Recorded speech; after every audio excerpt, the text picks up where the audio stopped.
Hello, everyone, and welcome to this first in our series of discussions looking at truths and conspiracies.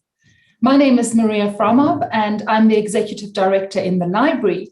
And this first in our discussions on fake news and truth and conspiracies is a joint project together with the UJ Institute of Intelligent Systems, the School of Consumer Intelligence and Information Systems, the College of Business Economics, and the Africa Center for Evidence.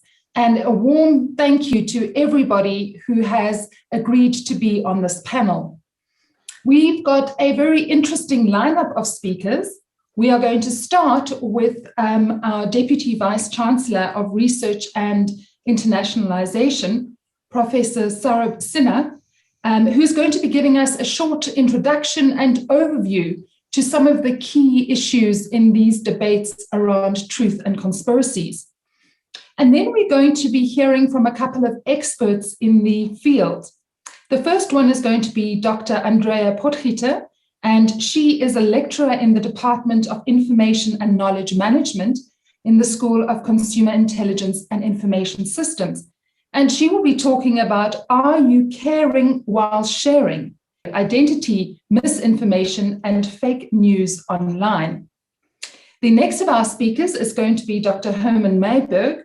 He is a senior lecturer in the Institute of Intelligent Systems, and he's going to be looking at the COVID-19 vaccine conspiracies. Do they hold up to the facts? Then we're going to have another short presentation by Mr. Nduleleka Chabalala in the Africa Center for Evidence, and he's going to be asking questions of truth and conspiracy and what role does evidence play.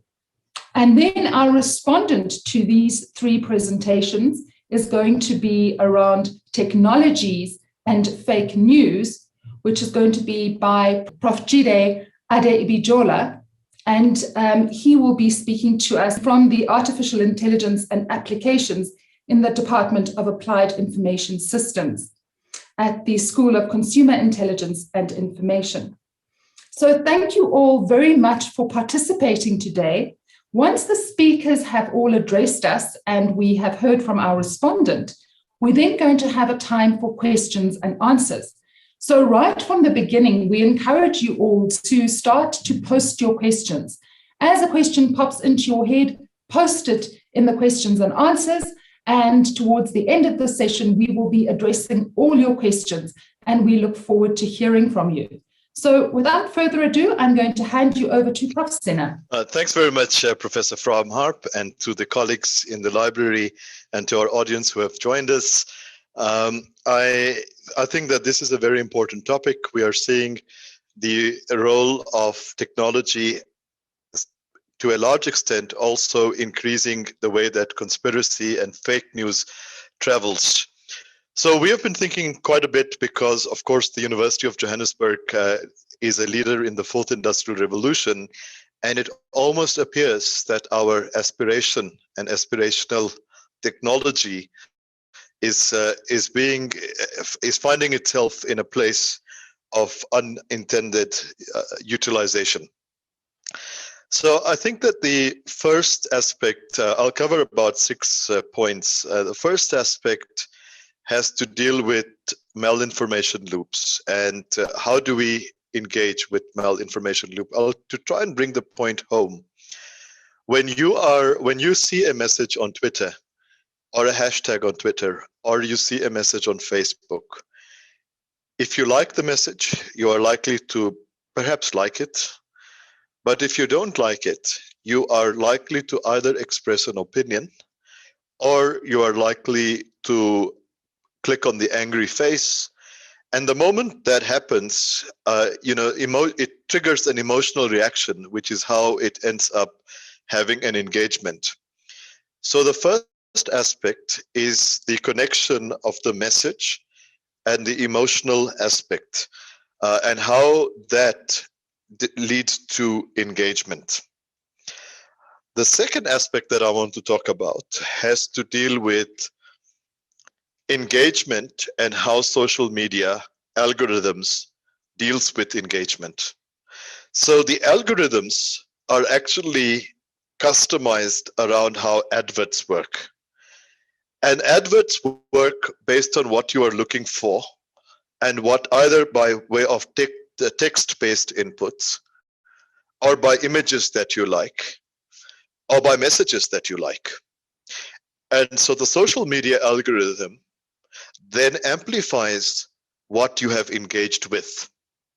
So if you take that aspect of engagement-based amplification by the algorithm back into the area of news that you have not liked, or news that you may have liked or found exciting for one reason or the other, then you start to find that it will also find the same path for that amplification. And it is therefore that you start to find that the unintended consequence has been realized. The third aspect is, what is the trend that you then see? So interestingly, that with COVID-19, which is caused by the SARS-CoV-2 virus, we have seen that when we said that the virus went viral, it was referring to the exponential nature of how pandemics spread. And if you look at our curves, you find them exponential nature. Then you find that in the wave, in the first wave, then you will find there's this delay. You will find another exponential wave, which we call the second wave, and similarly the third and the fourth wave. So the same thing also happens when we engage with content on social media. It could be music. Another example is that when we had the song Jerusalema, and when it was danced by the folks in Angola, it really picked up, and it then found itself in a wave that led to an exponential engagement with that particular piece of music. But it also found a space during our isolation in COVID-19, which furthered our emotional engagement. And in fact, we have always referred to such news or music as having gone viral. And so there is, in fact, a linguistic connection as well.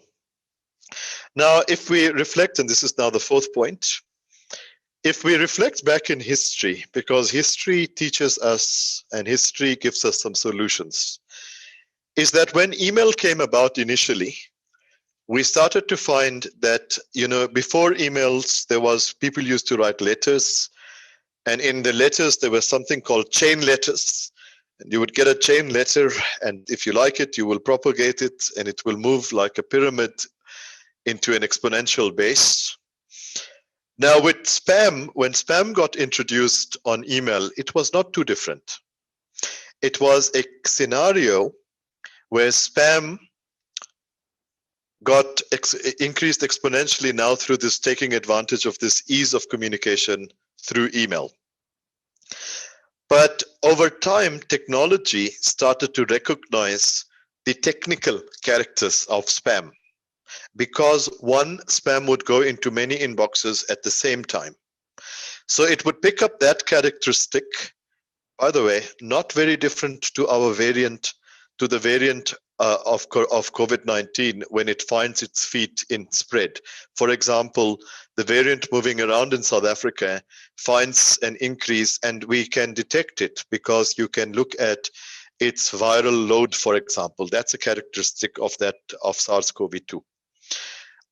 Particularly the variant that has come about in Britain, another variant in Brazil, and another variant in South Africa. They all have certain characteristics. Similarly, with spam, you have certain characteristics that you pick up. So what the spammers do is they vary the characteristics so that it becomes more difficult to automate the process. By the way, very much like how a virus mutates, not too different. The only difference is that in spam, it is either human-induced or it is induced by machines or by bots that creates these variations so that the mutations can enable for spam to propagate easily. But despite that, we don't get as much spam today in our inbox. Maybe you get it occasionally in the week, particularly if you are using tools like Gmail, You are using big platforms which have millions of people around the world using those platforms. Now, the reason for that is that these platforms learn very quickly the mutation ability of spam. Secondly, it allows people like you and I to be able to click and identify that that message is a spam. And the moment the human input together with machine input starts to look at spam, it creates a kind of a filter that then eliminates spam at a massive scale. So it is the augmentation of technology, specifically deep learning algorithms, together with human input, that enables the combination to have the intelligence to be able to eliminate spam. But spam is a concept of the third industrial revolution. It increases in the fourth industrial revolution as well. But in the fourth industrial revolution, the deep learning aspect amplifies and you find less spam. But on my fifth point is, so what do we do? How do we apply the learning that we have picked up from how technology dealt with spam to a largely, not 100%, but to a largely successful base? And how do we then deal with conspiracy and malinformation in the same way? How will it be that it reduces? Will it reduce ultimately? Probably the answer to the latter is no, because you will always have mutations of malinformation that will continue to occur. But there is a lot that can be done from a technology perspective that can reduce it. The first avenue is that, like spam, to take an augmented approach where deep learning and human input comes together in identifying malinformation. If you go to social media like Facebook, you can today not only like or dislike a particular message, but when you see the comments, then Facebook users have an option where they can indicate their level of emotional engagement.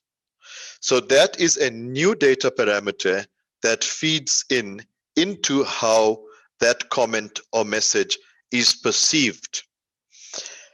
Now, so that's the one mechanism. The second mechanism is that we saw, for example, when we had the extreme case with the former president of the United States, that the social media decided to take him when it found that some messages may lead to public unrest. It actually decided to block him, which was a kind of an extreme measure, as social media also promotes freedom of engagement and speech. But it must be balanced with responsibility.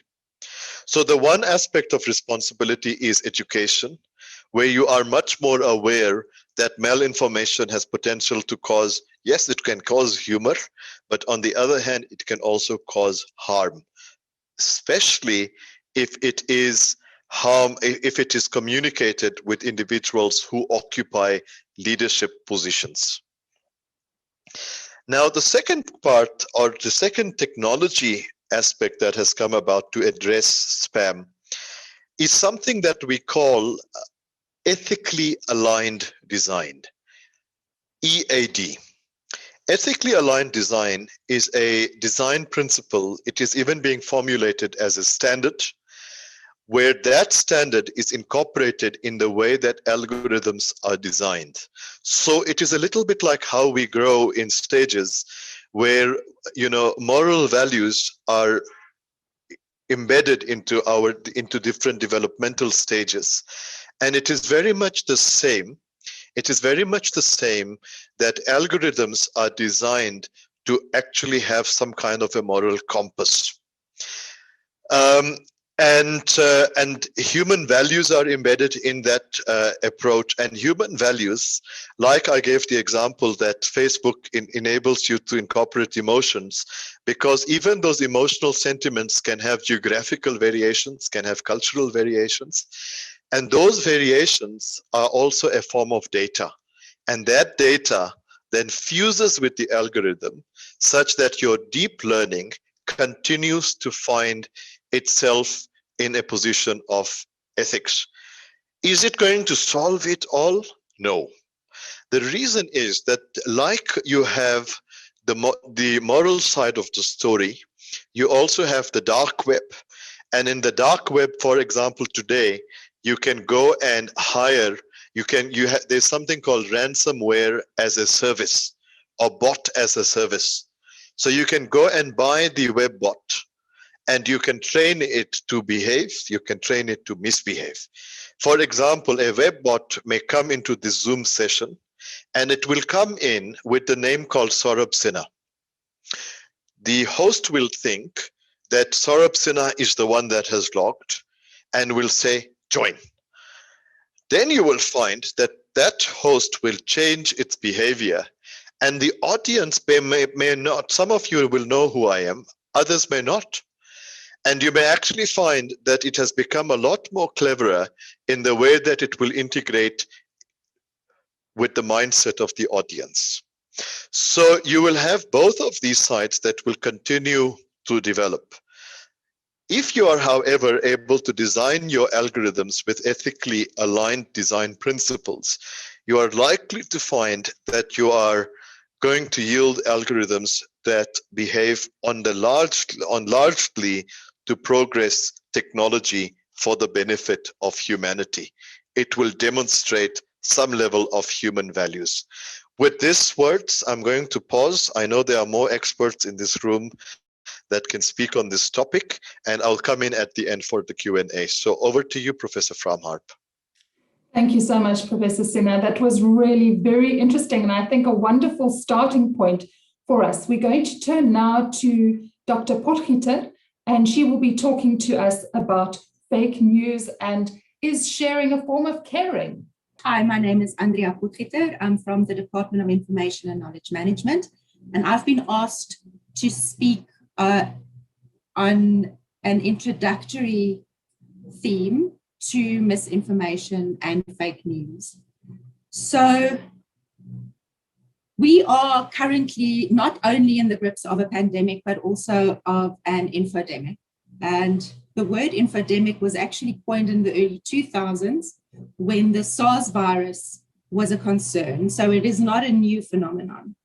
And it's defined as an overabundance of information, both online and offline.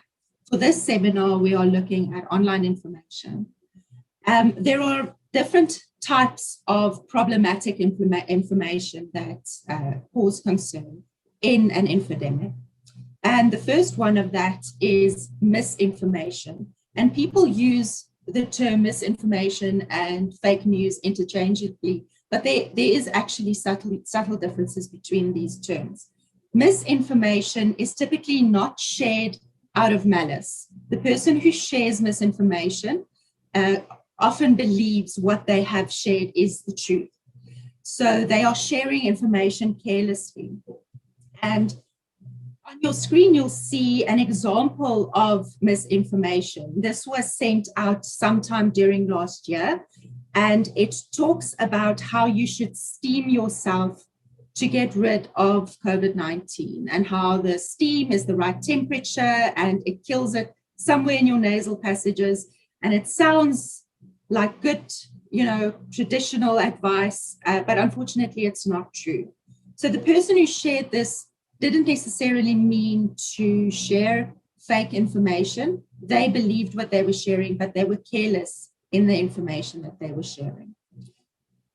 The next type of problematic information is disinformation, and disinformation is deliberately misleading. So it's meant to be biased and it's meant to spread propaganda, and deep fakes are an example of this.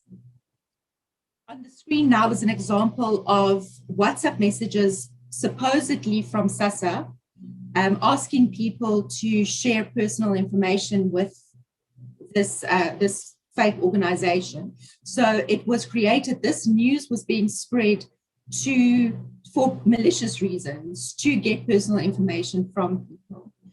And the last type of information I want to address is actual fake news.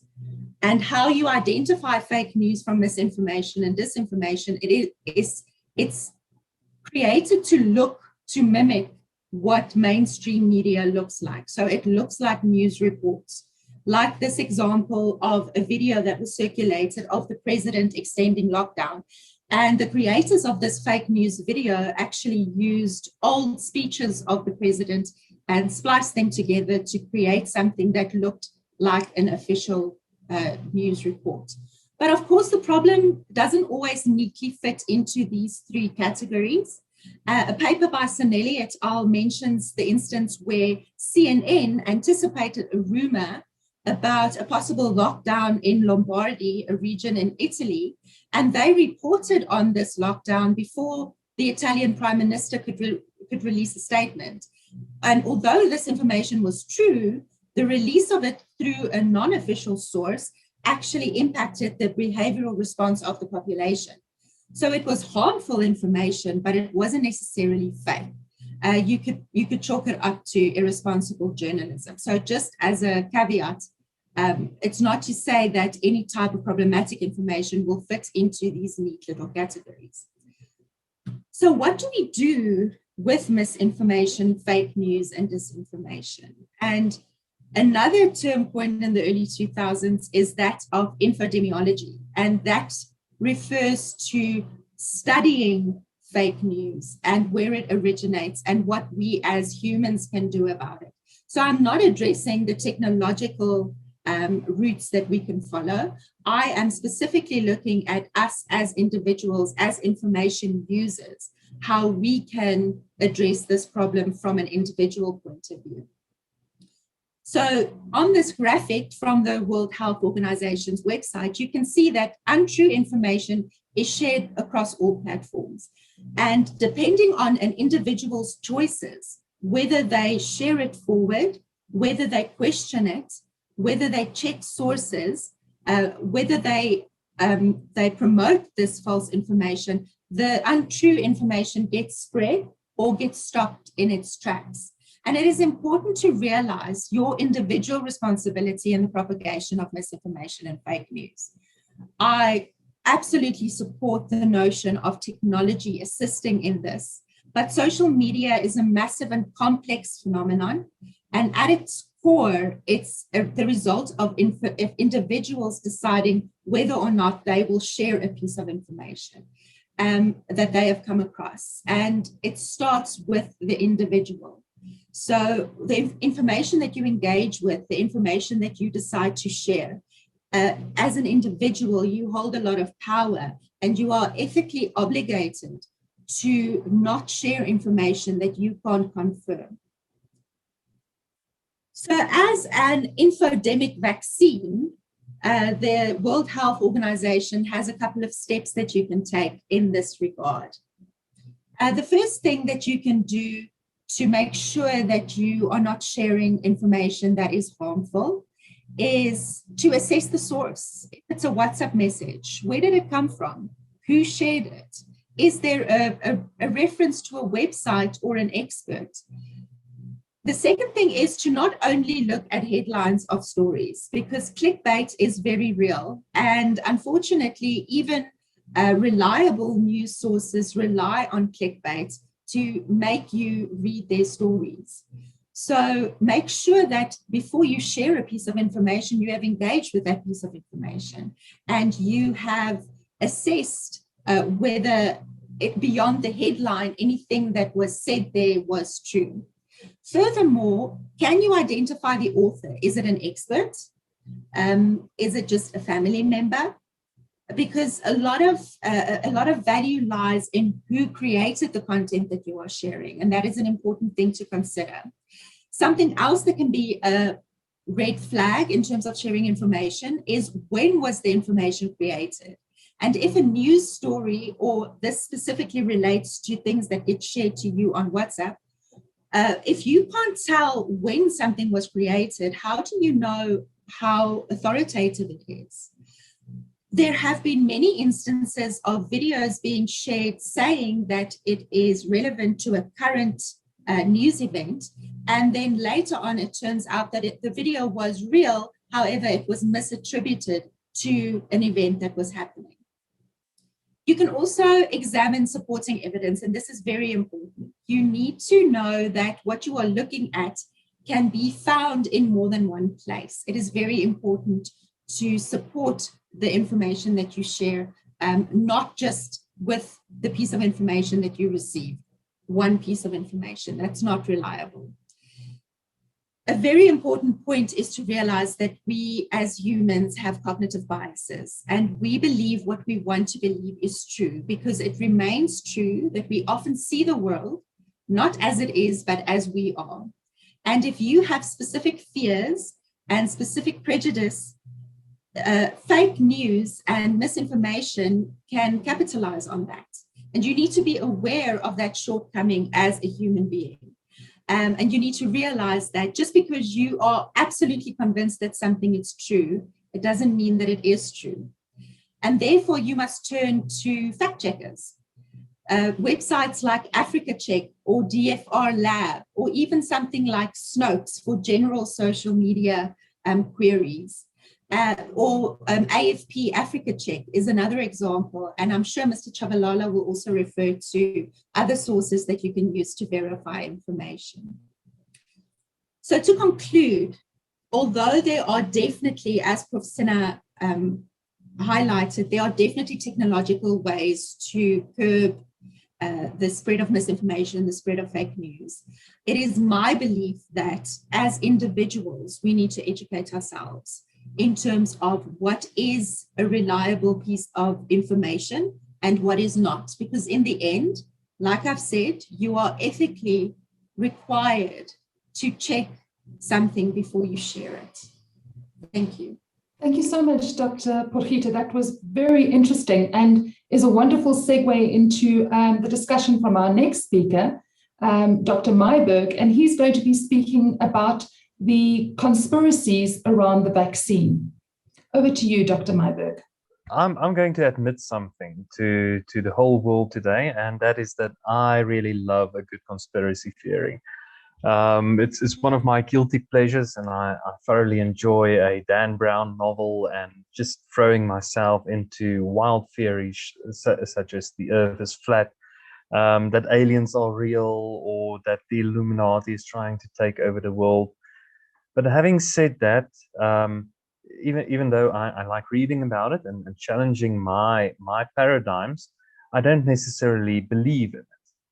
And today I would like to discuss or just touch a bit on how you can see through conspiracy theories and try and find ways of knowing whether a conspiracy theory could in fact become a fact in future, or if it's simply what it is, a conspiracy theory. When we look at conspiracy theories, not all conspiracy theories are created equal. Some theories are obviously false, whilst other, not all conspiracy theories are true either. So in my opinion, one of the longest running conspiracy theories was that the Earth moves around the sun. And I use the term loosely here, that it was the longest running conspiracy theory, because it ranged from around about the 4th century before Common Era until the 17th century after Christ. What we did see is that there were Greek philosophers that alluded to heliocentric models, but most people believed that the Earth is the center of the universe, and that we won't, it didn't matter to them what is correct. And only after Copernicus and the Age of Reasoning proved that the Earth actually revolves around the sun, even then it didn't become widely adopted. So we saw that that the church was opposed to it. Martin Luther was completely opposed to a heliocentric model of the universe, and that just goes to show how what we believe, what the majority believes, can make the world to be. So how do we know that the Earth actually revolves around the sun? Well, we've got mathematical proofs for that. If you measure stars at different points in time, you would see that relative positions are changing. And once you do that for a long period of time, you'll start to see that there's a pattern, and that every 364 days, these patterns align. There's also other ways now. We've got rockets, and Elon Musk is sending them up, so you can just check the videos, and you'll know that the Earth is in fact going around the sun. However, some conspiracy theories are obviously not true, such as the aliens built the pyramids, and we can see through that by the amount of evidence that arises from these type of conspiracy theories.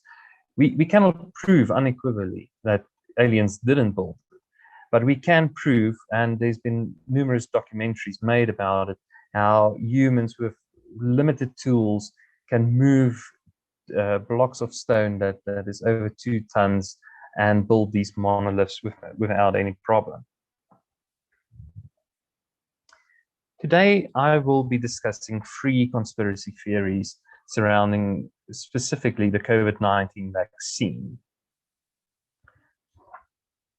I've read numerous accounts of how the COVID-19 vaccine contains an electronic chip aimed to capture our daily moves or alter our biochemistry. The aim of implanting such a chip would be to either alter us or try and track us.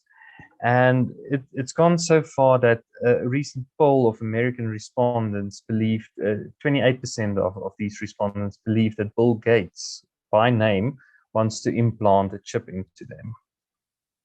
Well, this is actually quite easily debunked, because if you read up on RFID chips and you start looking at it, these chips are quite large in size, as you can see from the photo inset on the right of your screens. So when it comes to the time that you get your vaccine, you can check your syringe if there's any RFID chips floating in, and if there is, then you can start say that you wouldn't like to have the vaccine. But the problem is it's very clunky, it's big. You'll definitely see it. Secondly, some believe that the COVID-19 vaccine will cause widespread infertility, resulting in a mass population management plan by the elite.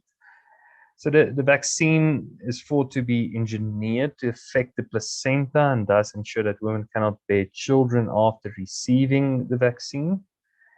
But doing a quick search on Google Scholar or any other aggregator of scientific knowledge, one can see that there has been studies done, and reports from clinical trials show that there's absolutely no effect on fertility, especially in female participants. One study did, however, show an adverse pregnancy following the clinical trial, but that pregnancy was in a participant that was in the control group, so they didn't even receive the vaccine. So if on face value, you might be at an increased risk for a botched pregnancy. The third main vaccine conspiracy is that it is a money-making scheme by big pharmaceutical companies, and that the virus was engineered somehow or escaped from a laboratory, and that it is just too short a time span to have a vaccine developed within 1 year. So we'll revisit this a little bit later on. At its core, the first 2 conspiracy theories that I mentioned are secret society theories, just with an added COVID-19 spin. Such theories holds that we are all manipulated by a core group of individuals to advance their own agendas. Often referred to as cabal theory, these conspiracy theories are often feeds on our fear of being controlled by an unknown enemy. Also often ends in detrimental consequences. At its beginning, Nazism was rooted in cabal theory, that Jewish financiers secretly wanted to dominate the world and were plotting to destroy the Aryan race. Hitler was smart enough to see through their plans, and thus World War II began. In a recent survey of more than 26,000 people, 7 out of 10 South African respondents indicated that they believed in some kind of cabal theory. Although this is not a representative sample, it does indicate that us South Africans also appreciate a good conspiracy theory. So how do we know that there isn't some secret organization led by Bill Gates and co-founded by Jeff Bezos that wants to completely take over the world? Well, we don't. If it's a secret organization, it's secret, and we won't be able to just Google them and send them an email. Even if we could email them, I doubt they would respond. But let's for a second assume that this conspiracy theory is true. We'll call our secret organization the Gatopians, and they have weekly meetings where they serve choc chip cookies and they plan their global dominance. Money isn't a problem for them, and they have engineered a virus that spreads extremely quickly. They get a few pharmaceutical companies on board, and they start mass producing a vaccine containing an RFID chip or whatever other aspect you want to throw into this conspiracy theory. They buy a few scientists to state that the vaccination is the best approach, and governments start immunization programs. When I am met with any type of conspiracy theory, my main go-to question becomes why? Why then would most of all the world scientists state that we need to get between 60 and 70% of individuals immunized? Why isn't the vaccine mandatory for everyone? If the aim is global dominance, 70% of people won't be enough. The Gatopians will require 100%. Why would a chip be necessary to track us when our phones, our smartwatches, our cars already have these functions built in? Why cause infertility when you could increase the potential workforce? Asking why often breaks down conspiracy theories. If we ask why the Earth is at the center of the universe and think about it carefully, we know that there is no reason for it to be. We can then start to find out whether our assumptions were correct or whether we need to find an alternative explanation. With the COVID-19 vaccine, there are so many questions and reservations. It's the first time in human history that a vaccine has been developed, evaluated, and produced within a single year. So it plays into the hands of conspiracy theories to take a fact such as that we created a vaccine within 1 year and just add a little bit of a spin on it that creates a conspiracy theory, and it creates this sense of, is this really what we are going to experience? And this brings us to our third conspiracy, that the COVID-19 pandemic was engineered to make money. I shall be the first to admit that it is extremely fast for a vaccine discovery program to be finalized within a year. However, this is a commendation towards how we have progressed in the field of science. The Human Genome Project, for instance, costed more than $3 billion US, and it took 13 years to complete. Today, you can go onto the internet, have your personal genome sequenced for $300, and the sequencing takes roughly 24 hours to complete. There's even some chips that you can that's USB based, and you can do a DNA analysis of microbial genomes right at your desk with your own personal computer. Science is moving forward, and thus, although the vaccines have been developed and trialed extremely quickly, there remains the scientific validity ensuring the safety of these pandemic fighting substances. If the virus was made by a single pharmaceutical company, why would there be numerous vaccines from different companies going to the market at the same time? Did the company share their ideas on how to quickly get to a vaccine and then not make a profit by being the sole proprietor of a vaccine? Or was it merely a case of clever scientists working tirelessly to save lives? Asking why is my saving grace when I navigate the internet. We are so overloaded with information, and we often get overwhelmed and lost in the sea of knowledge.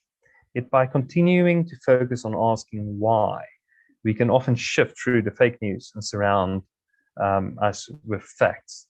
And by finding facts, we can stop the spread of misinformation. Thank you very much. Thank you so much, Dr. Mayberg. There are lots of questions coming through, and there have already been a lot of comments to your presentation and the previous two presentations, just saying how interesting and exciting this is. One of the comments I thought was particularly valid was one of the people saying that actually this is why academia is so important. We need people to be able to fact check things and to be critical of what is out there. And so thinking about being critical and looking at evidence critically, we move now to Mr. Chabalala, who is going to be speaking to us about evidence and the importance of evidence when we look at facts and figures. Good morning, everyone. Thank you so much. Thank you to the esteemed panel, facilitator, as well as the audience at large. I think a special thank you as well to the organizers. You know, I think I first have to admit that it's quite encouraging how much overlap there is today so far across all the panelists. You know, I think it's very encouraging.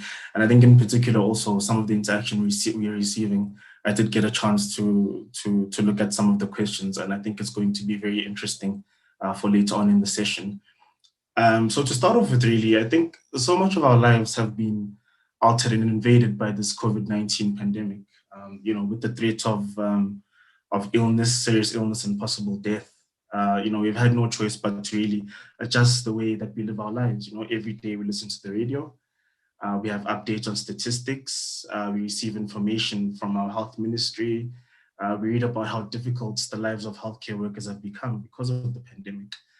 You know, but I think encouraging as well is how responsive global health organizations have been.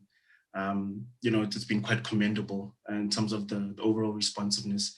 You know, particularly given how quickly research has attempted to paint a clear picture of what this pandemic is and the kind of strategies and approaches we can employ to stem its sheer power.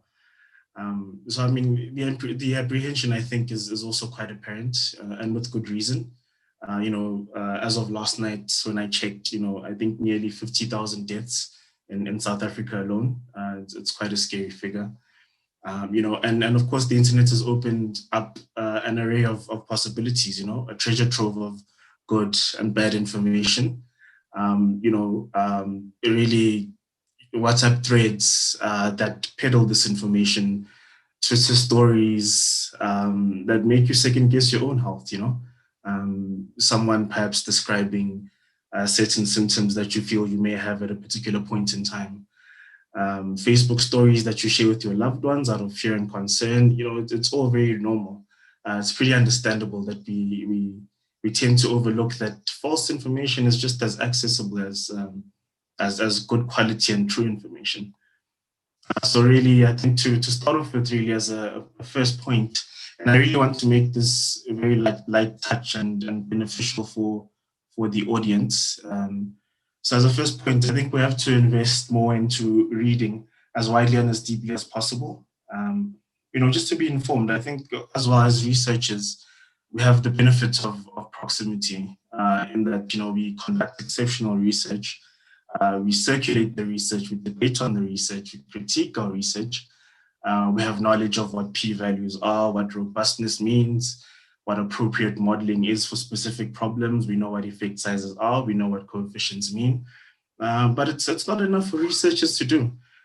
So really, the point is that every claim should be supported by relevant and reliable, as well as complete evidence. And And interventions by their very nature, so, in particular reference, I suppose, to the vaccine that has been developed to combat the spread of the COVID-19 pandemic, there are costs and benefits as harms, as well as issues of context that are relevant. I think there was one of the comments in the chat did refer to context and how easy or difficult it is for people to understand the content or the discussions around these issues. It's also quite encouraging that there have been such concerted efforts to testing these treatments, testing that they are viable for use on human beings and so forth. And really for us, I think, especially as a center as well, synthesizing evidence is key in this regard, to avoid duplication and kind of wasting resources on research that has been done. So I think the first message I would really encourage the audience to take on is to read to be informed and think critically. I think it overlaps really nicely with Dr. Mayberg and Dr. Potrita's presentations. Think critically. I think that's very important. And, ultimately what we'd want to do is avoid cultures of denialism, conspiracy theories, peddling untruths, and unwarranted skepticism. It would seem at this stage, especially, everything is so time dependent, Dr. Mayberg just mentioned how quickly the vaccine had been developed. And of course, it would invite some skepticism, but it's very important in that regard to be informed. So here, kind of just put together a few sources. As Dr. Potrita had said, I mean, she provided quite a good list of amazing sources as well. This is just a few sources that we can look at as ordinary human beings. So I think for us at ACE as well, our research center, our synthesis work really does depend on credibly building evidence bases and appraising them, to streamline findings on societal matters and issues, really trying to get to the crux of a problem and solving it as speedily as possible. We always emphasize the danger of a single study, in the sense that if we have a single study and if we rely ultimately on that single study, it tends to become the only story that emerges from our efforts, which is probably not advisable. So I've put some links here to a lot of work that's being done by colleagues around the world. One of them being Africa Check, of course. COVID End, which is a McMaster initiative with many partners, of which we're one. There's Ground Up, there's Pointer, as well as our government portal.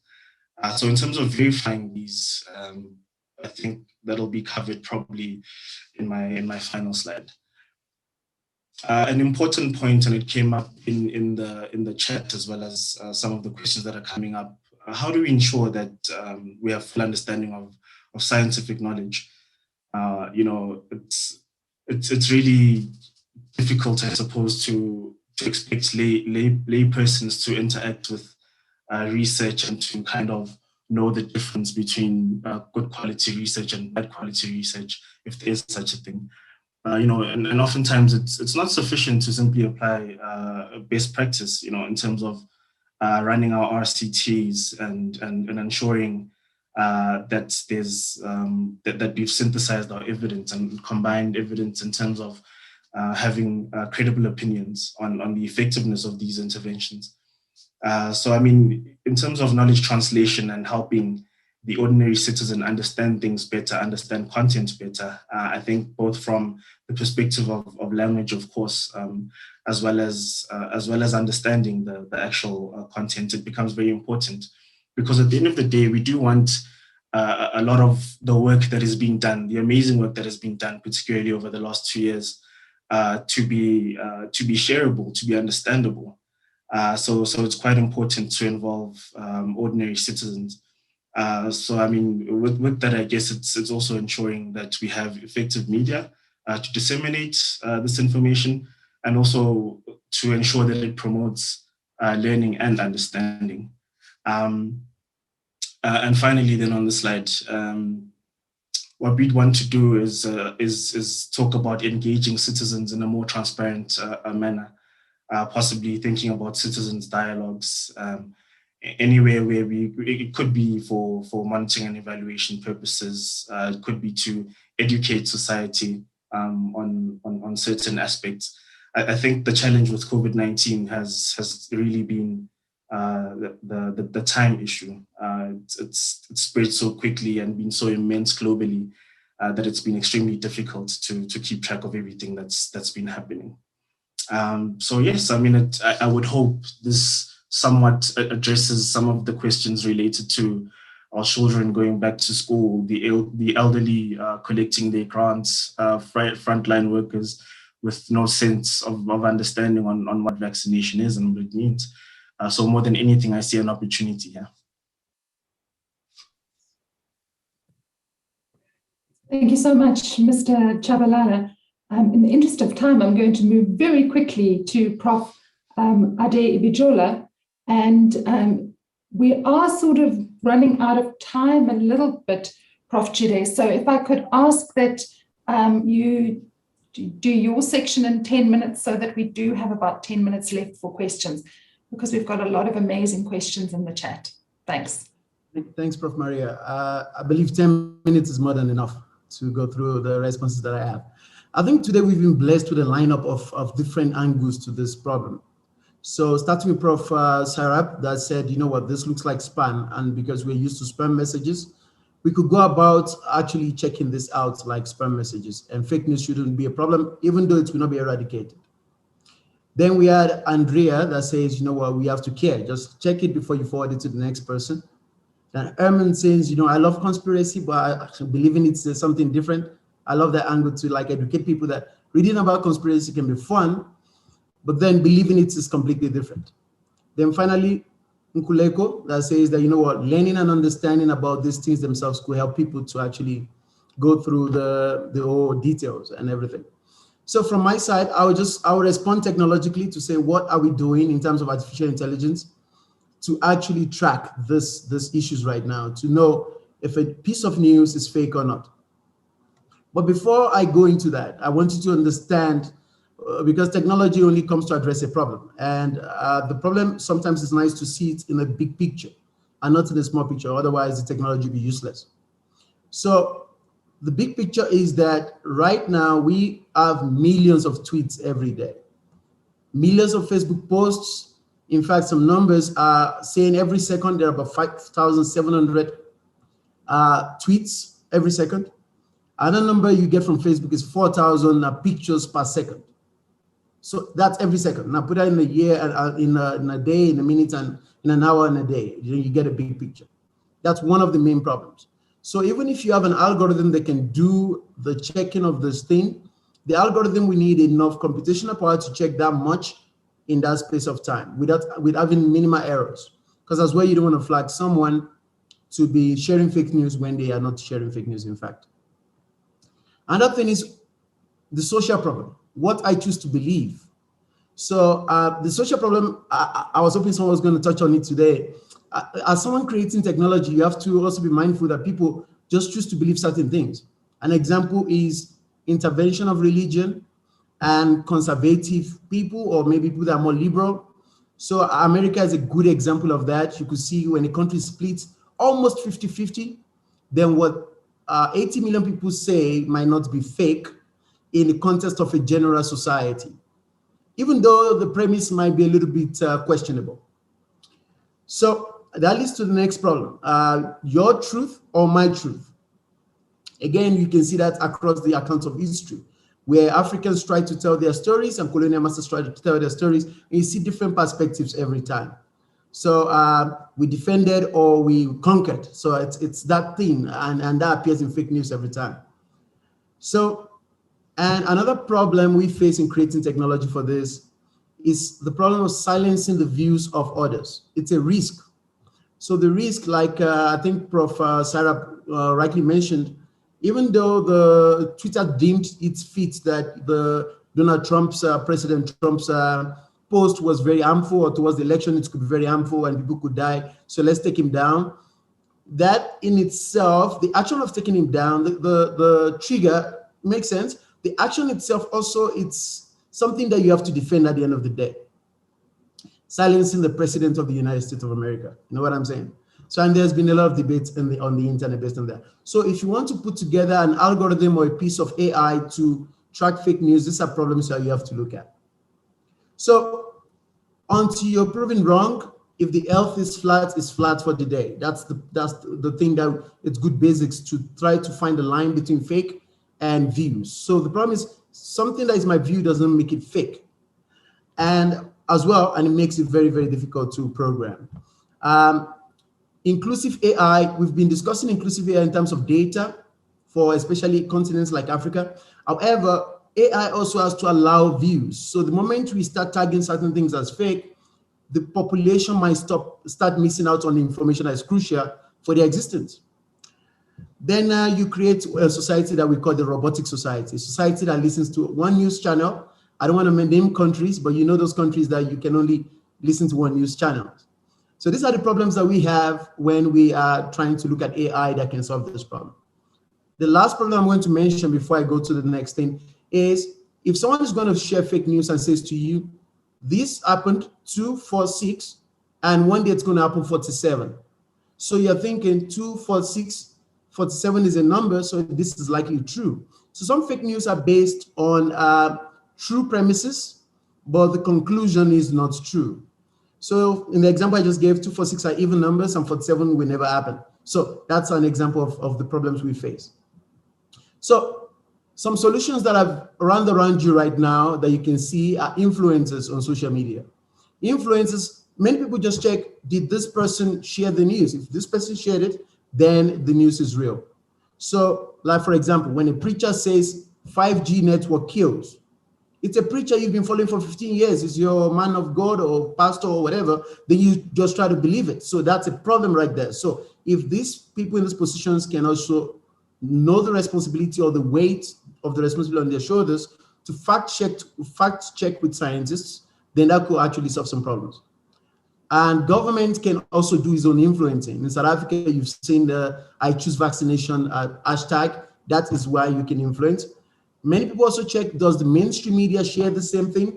If they share it, then people kind of believe.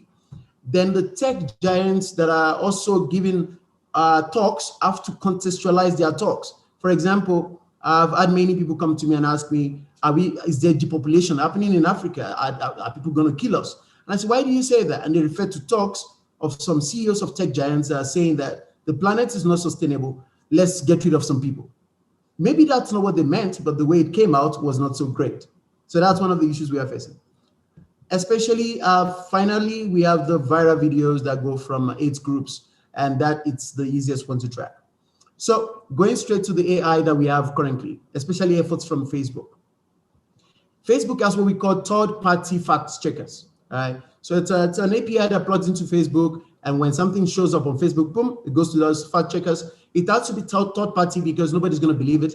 If Facebook itself fact checks it, you can fact check yourself. So you send it to someone else, and that those third party software companies kind of tell Facebook if it's true or false, and Facebook immediately tags or add additional information to this thing to say, this is bad, this is true, or this, or even pull it down. Sometimes these things are deleted. Then Facebook, when I say Facebook now, of course, you know, I mean Instagram and WhatsApp as well, because of course, it's the same company at the back. So they also have what we call SIM search net ++, right? So this tracks the variation of images. So when you have images, so you store images on the database, you post an image, then it's stored, there's a supervised learning that happens. So if you post the same image for different news or something like that, it picks it up. So currently that is one of the things they have. It's not so scalable across all of these technologies right now, meaning that for the number of tweets and posts we do every day, these things are not scalable. Then we have what you call object DNA, where Facebook looks with an algorithm, an AI algorithm, looks at the picture you put in and checks the main images in this picture, the main objects. So if it's a human being standing there, so that's the main object. Then when you alter the image and you post another thing next to it, just to kind of create fake news, then Facebook instantaneously knows and then pulls down the news until it's verified. Then you have the one you call laser. Laser on Facebook allows you to, for one fake news that's been flagged, if it's written in English, if it's not written in German, then it can flag it as well to say it's the same news. The semantics of this story and the semantics of the other story are similar in context. And finally, you have deep fakes. So deep fakes is the biggest problem. It's where you can put someone's face and their lips is syncing nicely, and they are saying what they never said. I'm sure many of our audience have seen that around. So for Facebook, there's a work in progress that has 8 depth of neural network, artificial neural networks, and they're looking at training based on the data set from a deepfake detection challenge. And they are hoping very soon they're going to get something that's going to be very sophisticated to kind of track deepfakes real time. So when you post something that is a deepfake video, we can pull it down. So what more can be done is the next question. What more can we do? I am a big advocate of technologies that are lying around and you probably think they are too simple. An example is when we go to the grocery online, shop online. If you want to shop online, there's a vendor, you read the reviews of previous shoppers, then you can decide if I want to shop with this guy or not. An example is Takealot. So on Takealot, before I buy a device I just check, the 10 guys are complaining about the device and I may not buy. So if every news item on the internet, if Facebook, Twitter, and all of these guys can add more buttons to like say fake or true, that one is fine. We can analyze that later on. Give the consumers of information the privilege to decide either to believe it or not. And if we take away that privilege by deleting the news, we might create a robotic society. That's another concern.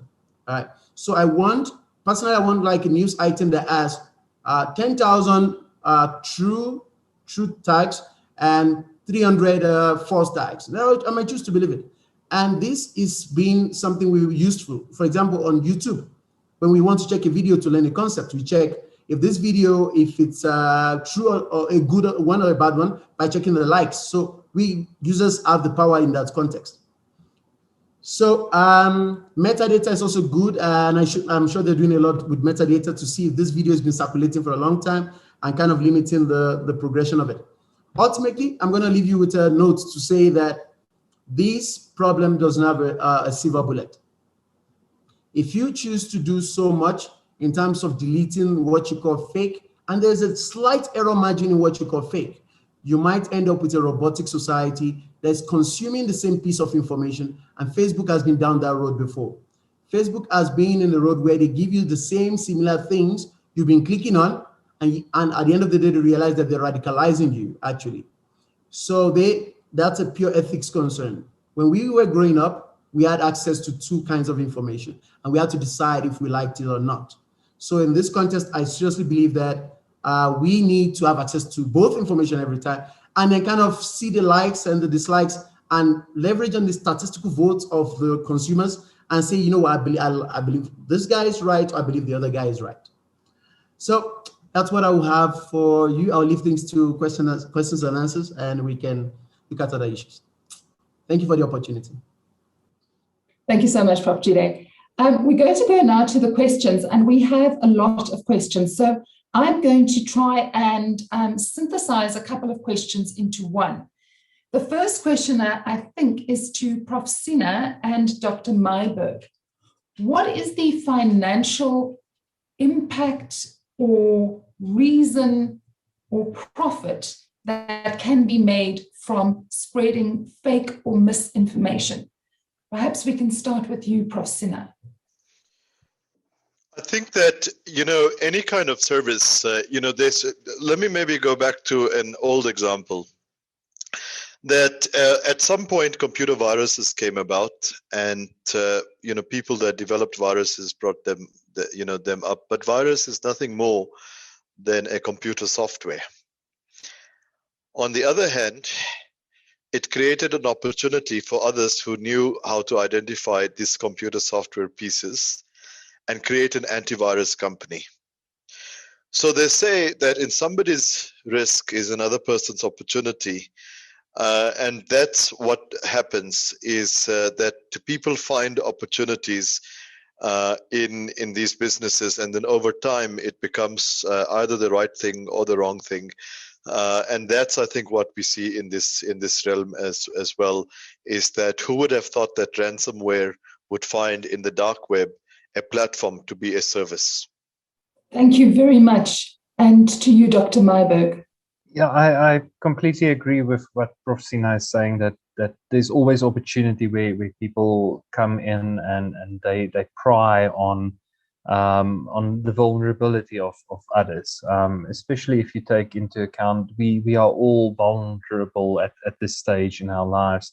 None of us has experienced a pandemic at this scale, and we are experiencing pandemic fatigue. So one of the main things that happens is that when one gets a message such as the one that Andrea shared about steaming, steaming the nasal passages, and you read through it and it says 60 degrees will kill the virus and everything.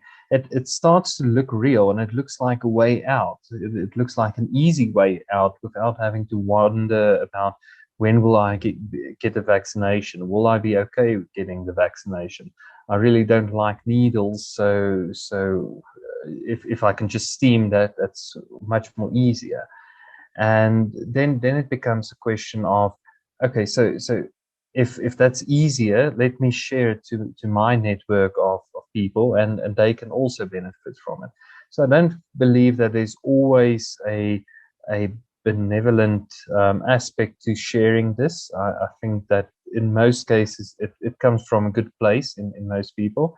The people creating the content, they may have their ways or their things that they want to propagate, or they can simply just have the paradigm that COVID-19 doesn't exist, the virus doesn't exist, and it's made up.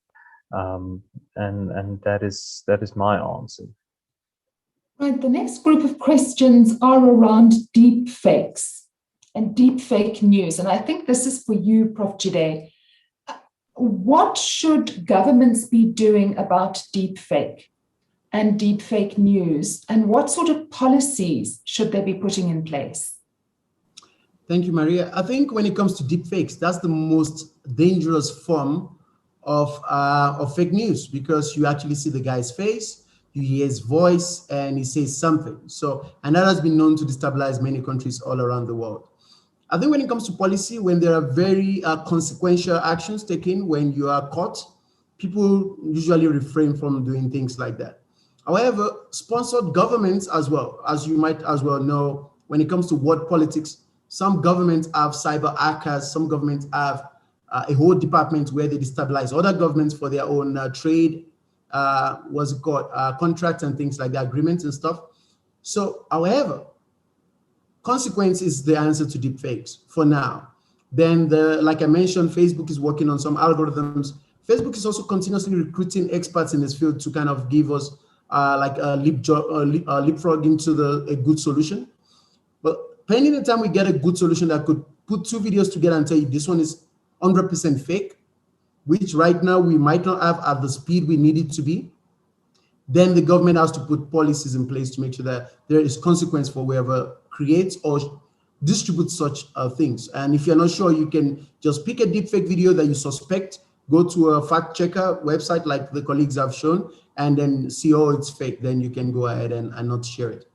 Thank you so much. The next question is for you, Mr. Chabalala. There are quite a few comments in the chat and questions around education, talking particularly about our poor education system in South Africa, and coupled with the problem that many people receive fake news via WhatsApp and then don't have easy access, maybe because of data connectivity problems, to the internet. So how do people like this make sure that what they are reading is actually the truth and not some conspiracy or fake news? Thank you so much for the wonderful question. I think extremely complex, I think, all things considered, in a country such as South Africa, because I think I feel quite strongly as well about issues of access and inequality in our country. But more than anything, really, I think a point that I was also keen to make, and I hope it kind of covers this, is, in some ways we need to do the basics right, in particular, not rush to share information, try and really vet as much as possible our sources. So WhatsApp is obviously a very complicated platform in that it's hard to verify from there. You will have to probably go elsewhere. But more than anything, I think the tip would be not to rush, ensure at some point, I think in particular, UJ has done some amazing work on ensuring that students have access to data and information. So more initiatives like this, I think, around the country would be very helpful to ensure a more inclusive approach to teaching people, or helping people teach themselves to check facts and to be more informed. So I think a very complicated question, and maybe probably a session on its own, a discussion session on its own, where inequality and access are concerned. Yeah, I think you're very right there. And one of the things that I think we at UJ are probably going to be keeping very much at the forefront of our conscious and our research this year. The last question is to you, Dr. Potrita. We've had a number of questions around the psychosocial impact. You talked quite a bit about the sort of numerical aspect of how we share things and the impact of that. Could you talk a little bit more about some of the psychosocial impacts of sharing fake news and maybe sharing information that sounds or looks amazing or controversial in order to get more followers and to be seen as being more popular? Definitely. So the sharing of fake news is, it garners an emotional reaction in us. It feels very personal when you see something that addresses a value that you feel very strongly about. And you instinctively feel that you want to defend your values against this unknown danger. And in times of uncertainty like this pandemic, people grasp for certainty.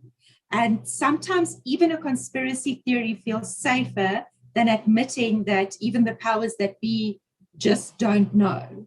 So people are very uncomfortable with uncertainty, and that makes them vulnerable. So they clutch on to conspiracy theories. And influencers or people who want their content to be shared for whatever reason, whether that is to gain followers or for more nefarious reasons, they capitalize on that fact that we can be manipulated emotionally through what we see online. And how I see a way to avoid this, to avoid getting caught up in fake news or misinformation, is to take a beat, check your cognitive biases, and try to view the information from an objective angle. You don't have to be a slave to whatever you read online. You can make up your own mind, and especially when it creates an intense reaction in you, whether you're angry, whether you are upset, that is a red flag. So when you do feel emotional about what you see shared online, that is when you should take a step back and decide, is this manipulating me? Is it the truth? And do I really want to share it any further? Thank you so much. That was really helpful and insightful. We have come to the end of our time, so we're actually a little bit over time. So I'm going to wrap up very quickly by saying thank you very much to our panelists. It has been a fascinating conversation. And as I said, this is the beginning of a series of conversations looking at fake news, the kind of information that we get, and I'm quite sure that we will be having further conversations with all of you on the panel today. So just to say a big thank you to Prof. Sina, to Dr. Potrita, to Dr. Mayberg, to Mr. Chabalala, and to Prof. Jide. Thank you all so much for being here today and answering all our questions. To all of you that have been part of this conversation, you will be able to download the recording of the conversation, and it's also been streamed live on Facebook. Hope you all stay well and stay safe. Thank you and goodbye. The University of Johannesburg, the future reimagined.